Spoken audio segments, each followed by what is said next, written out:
Permit records are created by a combination of pick lists from the master and fee tables and data entry. Let's create a permit for a new single-family house. Click Permits, then choose Create a new record. Choose Building and select New Work, Residential at the bottom and click OK. You can look up a parcel record from the parcel master file or start with a totally blank record. When you select a record from the parcel master file, the system fills in the description screen with the information from the parcel record. You fill in the other information by clicking on the red buttons and/or filling in the various fields. When you price permit fees based on job cost, the system can calculate the project value based on value per square foot in the selected type of construction table times the square footage you enter at the bottom of the screen.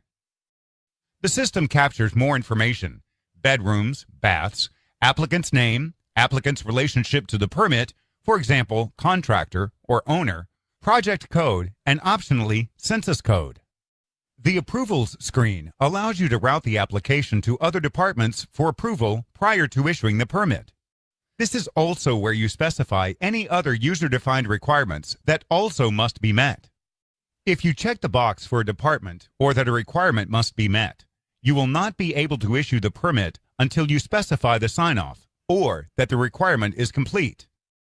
The final screen is about fees. This demo is set up to calculate the building permit fee for new work based on the project cost. Click the green Select Fee button to start the process. The rules are defined in the Building Valuation Scale table. If you calculate fees based on project value, the system will calculate the fee for you based on the rules in the fee schedule, and then ask if you wish to charge any additional fees, for example, impact fees or a CO fee. If you are issuing a blanket permit and want to add trade fees to the building permit, this is where you would select those fees.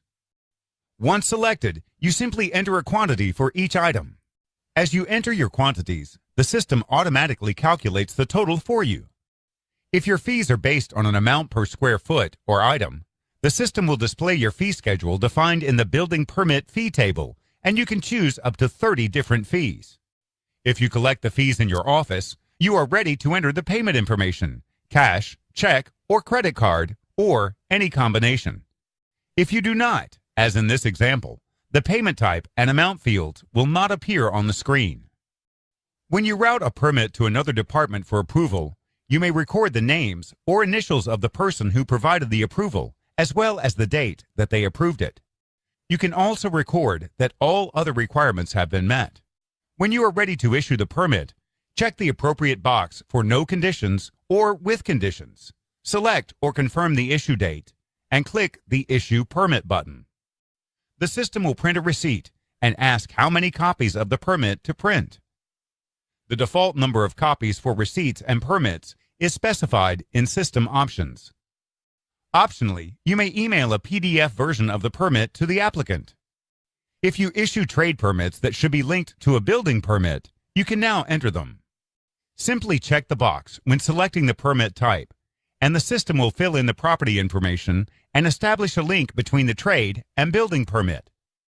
If you forget, you can still choose the related building permit from the description screen. Now, you are ready for inspections. What would you like to see? System options, permits, inspections, reports, or our mobile solution, Traveling Permit LV. Or call us to schedule your personal online demo.